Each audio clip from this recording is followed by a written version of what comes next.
Sí, gracias, presidenta. Bueno, em, a ver, de las cosas que se han dicho de algunos integrantes del oficialismo, antes de los cierres, yo me quiero quedar con esta idea de el tributo que se crea en función de los efectos que se generaron en el marco de la pandemia. Y lógicamente que la pandemia golpeó muy fuerte no solamente a la Argentina, sino también al mundo. Pero creo que vale la pena analizar la herramienta que utilizó el gobierno para enfrentarla. La herramienta que utilizó el Poder Ejecutivo para enfrentar a la pandemia fue la cuarentena. Una cuarentena que inédita también en el mundo por su prolongación. Y sinceramente me parece que el mayor daño, independientemente de las cuestiones de arrastre en materia económica, que se generó en la pandemia fue la prolongación de la cuarentena. Porque el gobierno se equivocó y se equivocó mal, no midieron los tiempos, tampoco escucharon otras voces, se quedaron con esta idea de que con el encierro estaba la solución de todo, no solamente de contener al virus, sino también de que a partir del encierro venía la recuperación inmediata y terminamos con los peores indicadores en materia sanitaria, con una sociedad muy golpeada en todos los aspectos y en materia económica, bueno, acá se ha dicho, en todo este debate los números son alarmantes. Golpean desde arriba, en el medio y hacia abajo.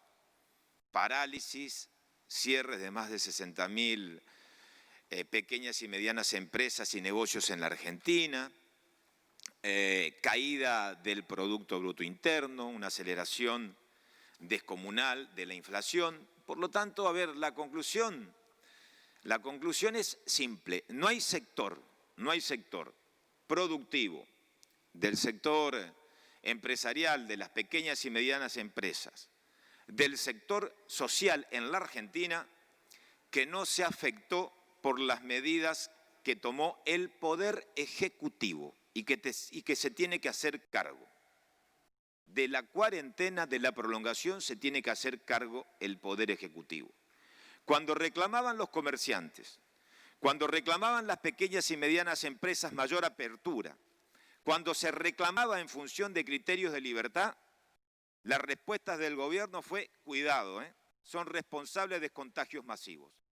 Y en vez de contagios masivos generaron concursos preventivos masivos en la Argentina de sectores que hoy están ahí mirando y no tienen salida. De eso también hay que hacerse cargo. Y hay que hacerse cargo porque esa fue una decisión política del gobierno. La pandemia no, la pandemia golpeó con todo. Pero de la cuarentena y de la prolongación y de los efectos que generaron se tiene que hacer cargo el gobierno. Entonces, ante la realidad económica que golpeó a todos, con excepción de algunos grupos privilegiados, ya vamos a hablar de los grupos y de los privilegios en la Argentina. Es bueno, es un buen debate. De alguna manera me parece que en cuanto a los privilegios y a los sectores privilegiados en la Argentina, fue muy claro el miembro informante, el senador Lustó, de los sectores privilegiados que parece que están ahí inmutables e inmodificables. Pero vamos a estos sectores. La pregunta es, ¿está bien? Hay que, tratar de tender la mano desde el Estado en función de situaciones de emergencias con determinadas decisiones. Ahora, ¿es esta la mejor respuesta?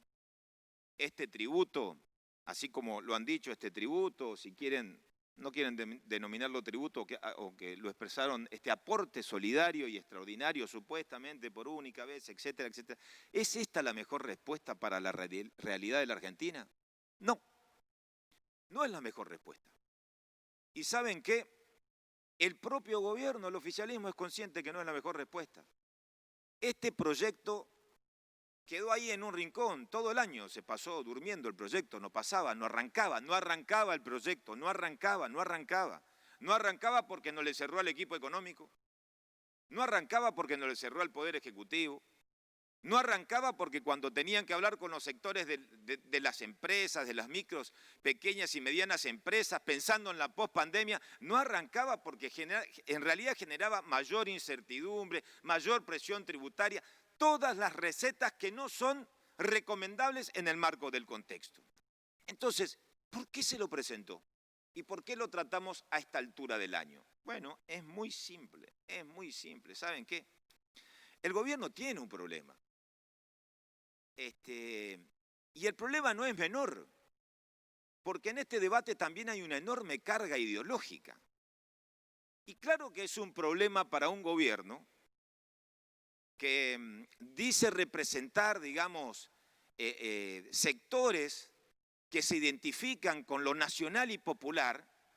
Entonces, para sostener lo nacional y popular, ¿cómo se le explica a esa masa crítica que los acompañó de buena fe que la única respuesta que tienen para la sociedad es un ajuste? ¿Cómo se le explica a los que son, digamos, abanderados de movimientos nacionales y populares que lo que nosotros tenemos que hacerse cargo desde la sociedad es un ajuste? ¿Cómo se le explica a los jubilados que la receta es ajuste, pérdida de poder adquisitivo?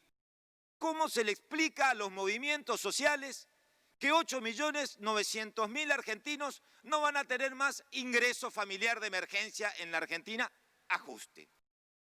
¿Cómo se le explica a los empresarios que, tiraban de la piola, de los ahorros, de sus ahorros personales, que iban a su participación en las propias empresas, que están hasta acá, que el Estado le tendió una mano en la crisis y está muy bien con los ATP, que hoy es mayor presión tributaria y ajuste? ¿Cómo se le explica a los argentinos que creyeron en este Estado contenedor, que puede distribuir, que puede tenderte la mano, que hoy en materia de tarifas, cuando demonizaron las actualizaciones tarifarias, hoy no hay más subsidio, hay tarifazos que se vienen en la Argentina? ¿Cómo se le explica? ¿Cómo se explica estas cosas que no se discutieron en el presupuesto? Y ahí está, y esa no es una cuestión menor. Este tema no se discutió en el presupuesto. Y en el presupuesto, su autor, uno de los autores, que es el presidente de la bancada del oficialismo, no lo defendió, porque hay que defender un ajuste cuando se creen otras cosas. Entonces, de la misma manera que acá en estas gradas estaba el ministro de Economía esperando la aprobación del proyecto de presupuesto y bueno, se fue a su casa porque se comieron algunas planillas.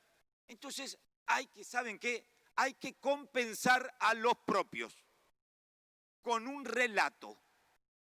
Hay que compensar a los propios con un relato. ¿Y cómo se compensa? La herramienta de la compensación es: vamos por los sectores privilegiados de la sociedad, que son 12.000, vamos, que aporten para compensar, pero, es tan grotesco el proyecto que no compensan a nadie. Apuntan desde la pandemia, que ya no estamos en pandemia, cuando la Argentina debería pensar en la pospandemia, y hasta, como lo decía el mismo informante, hasta proyectos energéticos. Ni tampoco van dirigidos a los sectores sociales, ¿no? Un determinado porcentaje. Van por aquí, van por allá. No van por nada. Porque saben que esto termina muy mal. Este proyecto termina en la nada. Entonces, bueno, yo entiendo la historia de los relatos, de que puede servir para la tribuna, que puede servir para generar cierta mística, pero no alcanza con la mística. No alcanza. Esto es un engaño que termina perjudicando al colectivo. Miren, no son los 12.000, primero que no son 12.000, son muchos más. Lo dijo Marcó del Pont. Primero, porque la ley surte efectos a partir de la promulgación. Yo quiero que ustedes tomen como parámetro, cuando comenzó a discutirse esta idea, a cuánto estaba el tipo de cambio y a cuánto está hoy. Y con la brecha cambiaria que existe en la Argentina, ¿cuántos van a ser incluidos en un tributo o en un aporte, como se ha dicho hasta el hartazgo, que no contemplan los pasivos, como si fuese que no hay pandemia? Miren, acá aparentemente hay un sector de la sociedad que la pandemia no les afectó. Todo sector, el sector productivo, el que empujó, el que genera valor agregado, estos sectores parece que no le afectó la pandemia. que no tienen pasivos, que el Estado no, digamos, los ATP no existieron, que trabajaron a full con las fábricas de punta a punta, que no sufrieron los efectos, que no sufrieron las persianas cerradas. No, no, no, esos son sectores que supuestamente vivieron aislados, que no les afectó la pandemia, como también a un sector de la sociedad no les afectó. Mentira, mentira, golpeó a todos. Golpeó a todos. Entonces, esta carga, miren, es bueno el debate, es bueno, y lo dijo el miembro informante, y yo coincido con él, yo coincido en el rol del Estado. Él dijo, ¿qué sería del Estado si un Estado no se hace? ¿Qué sería de la salud sin Estado? ¿Qué sería de la seguridad sin Estado? ¿Qué sería de la justicia sin Estado? ¿Qué sería en momentos de crisis sin el Estado? Como en momentos de crisis como estas, donde se han emitido más de 1,8 billones de pesos. Yo coincido con eso y yo creo que ese es el debate. Tiene que ver con el rol del Estado y cómo se planta el Estado. Pero ¿saben qué? Sin prejuicios. Porque un Estado, para dar respuesta en materia de salud, en materia de educación, en materia de justicia, de contención social, para ampliar derechos sociales como se han dado, la discusión es ¿qué espalda tiene el Estado? Y la espalda del Estado se llaman recursos. Recursos. ¿Cómo se generan recursos en la Argentina para sostener a un Estado? No para ajustar un Estado, para sostener al Estado argentino en sus condiciones actuales. ¿Cómo se sostiene a este Estado? A un Estado se lo sostiene, a diferencia de lo que se cree, miren, de 11 millones de empleos formales, el 65% lo generan las pequeñas y medianas empresas en la Argentina. 3,5 millones de empleos contiene el Estado.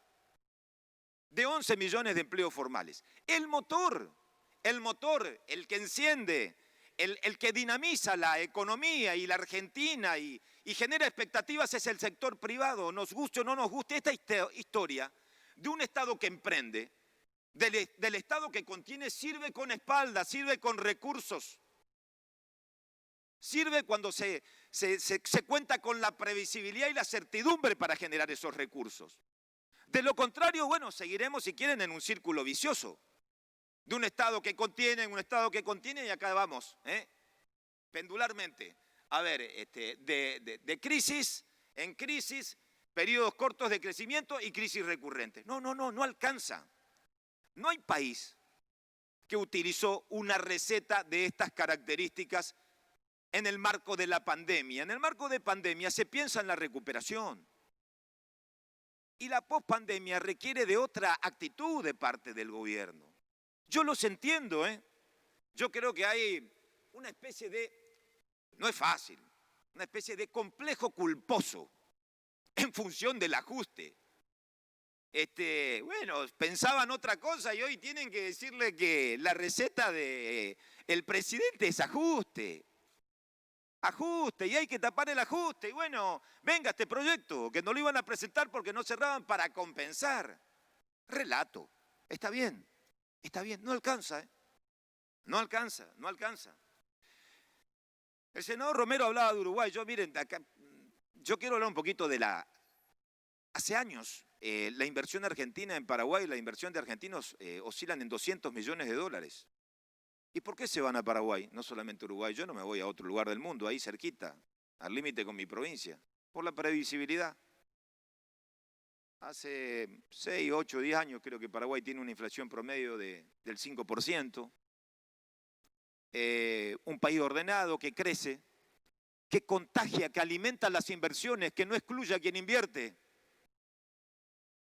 Y son 200 millones de dólares por año de argentinos que invierten en Paraguay. Invierten en emprendimientos productivos, con la producción de soja, con la carne, invierten en emprendimientos de otras características. Miren los números y comparen, no hay que ir muy lejos. ¿Y por qué es eso? ¿Por qué el presidente de Paraguay, como el de Uruguay, hace un llamado? Porque no hay que desalentar la inversión. Y acá está el problema. Miren, Este error ya lo cometieron con la 125, este prejuicio, hay un prejuicio ideológico, de alguna manera. Yo lo escuchaba, respetuosamente lo digo, al senador Parrilli, hablaba, no sé, de cuántas familias, de los que forjaron la Argentina, de la distribución de la tierra, y es muy similar, salvando las distancias, a ese debate que se dio con una resolución cuando no contemplaban el fenómeno de la nueva ruralidad en la Argentina. Y la mirada pasaba por la sociedad rural, la que está acá en Buenos Aires, y la ruralidad es otra cosa. Y hoy le va a pasar lo mismo con este tributo. Tiene dos grandes problemas. Primero, la caracterización de grandes fortunas. Porque con este importe de 200 millones de pesos, con la brecha, con el tipo de cambio, al no incluir el pasivo, están afectando a muchos tipos que empujan en serio, que traccionan, que generan el crecimiento en los pueblos. No se trata de, ojalá sea, como lo dijo el senador, aquellos privilegiados los privilegiados o que han vivido del Estado con las privatizaciones, la especificación, blanqueo, etc. No vamos por ninguno de estos muchachos. No nos vamos por ninguno de los fondos que están en el exterior. No nos vamos por plata oculta, mentira. Vamos ahí, le metemos mano a los que algunos están en concurso, que pueden tener ese patrimonio y el resto del pasivo no los contemplamos. Y ese es un error grosero. Ese es un error político. Es un error político que se comete porque no es un aliciente a la producción, es una traba más. Y hay muchas trabas que obstaculizan la previsibilidad. Ya no hablo del crecimiento, la previsibilidad para arrancar. Porque hay que arrancar, el gobierno tiene que arrancar en serio. Entonces, yo quiero decirlo, como se han dicho tantas cosas, hay un tema que me parece central en este tema creo yo, del prejuicio, ¿no? Hay un prejuicio en cuanto a los valores también, ¿eh? Me parece que esta idea del valor de la propiedad, no con la propiedad en sí, no hay que descalificar el mérito, al trabajo, al esfuerzo, al emprender. Que no caigan todos en la bolsa. Que no caigan todos en la bolsa, porque de los 200, de los tipos estos que van a pagar, ustedes dicen, muchos son que crecieron trabajando, no están acá. Yo no participé de los 90 en la privatización. No, ni siquiera fue legislador, mi partido estuvo en la vereda de enfrente, no participé, ni siquiera informé nada de los 90. Ni tampoco en la especificación asimétrica, los grandes grupos. No, a esos no se los toca, muchachos. Si miran y examinan la realidad de las pequeñas y medianas empresas en la Argentina, de los dueños que han puesto y tienen un porcentaje en las pequeñas y medianas empresas, las sacaron para salvar a medias lo que tienen. Ojalá esto apuntaría a los que están afuera. Ojalá la idea fuera a las que se llevaron en serio. No, están acá, emprenden, empujan, y en vez de un aliciente nosotros lo que le estamos haciendo es hundirlo un poco más. Hundirlo un poco más. ¿Por qué hablo del tema del prejuicio con la propiedad? Por eso, porque yo creo que la propiedad es la coronación del esfuerzo y el mérito. Y de alguna manera con esta carga ideológica se la pone en discusión.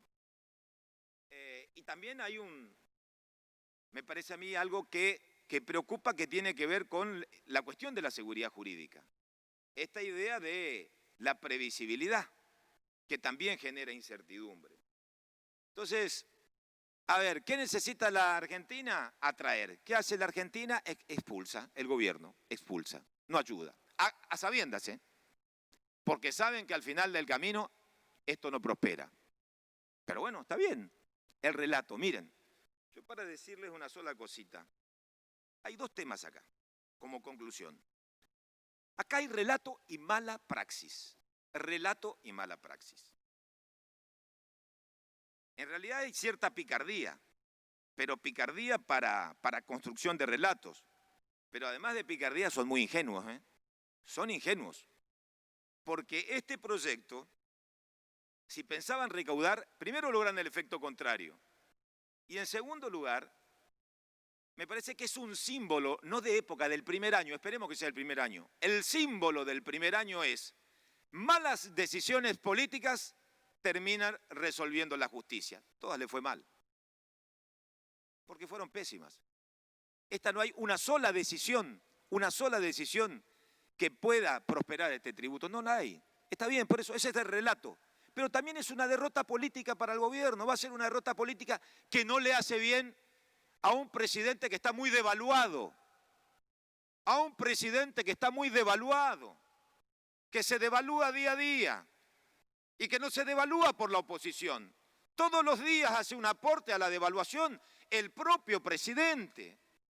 La devaluación de la palabra, de alguna manera, del propio presidente, genera un daño a la gestión. Y esto lo devalúa el propio presidente. Se devalúa en su accionar, se devalúa con la presentación al decir, bueno, únicamente se crece con inversión, con sector empresarial. Mentira, todo el mundo se escapa.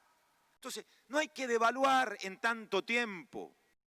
Hay que aportar con inteligencia, pero tiene que encontrar la inteligencia el propio gobierno. Ha recibido, a ver, señales, pero por donde se miren. Señales por donde se miren, pero no alcanzó ni cartas, etcétera. No hay señales. Bueno, que pare un poco. Que pare un poco. Y la mala praxis, ¿saben dónde están? Miren, la mala praxis tiene que ver porque con el afán de alimentar al propio electorado, se alejan de la realidad. Entonces, mientras hay, bueno, afán, acabamos, como fue en el pasado, por las corporaciones, los medios, grupos hegemónicos, ¡pum! 2011, 54%. Esto ya lo pasaron ustedes, 54%. Ganaron con el 54% entre el 2011 y el 2015. ¿Y cómo terminó eso? En el 2015, creo que Scioli sacó el 35, creo que licuaron 19 puntos en la primaria, antes de la primaria, en la primera elección. 19.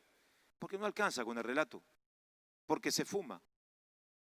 Entonces, si uno tiene que hacer una sumatoria de este final de año, de tantos relatos, de embestidas judiciales, de aquí, de allá, la corte, el procurador, pam, le sumamos esto, miren, yo le puedo decir una sola cosa, hagan lo que quieran,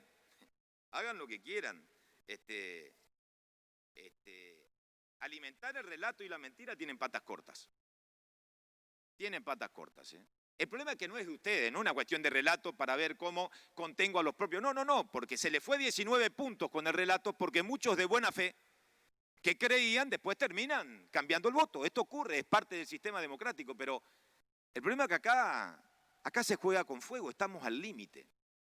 Entonces, como la mentira tiene patas cortas, yo les diría, a ver, como señal de aprendizaje de este primer año, de esta simbología de la judicialización por las malas decisiones, escuchen, cambien un poquito el rumbo. La están errando, Están a tiempo. Las señales de esta casa, las señales de la oposición están a tiempo, escuchen. Porque si no ya se sabe, esto es crónica de un final anunciado. Gracias, presidenta.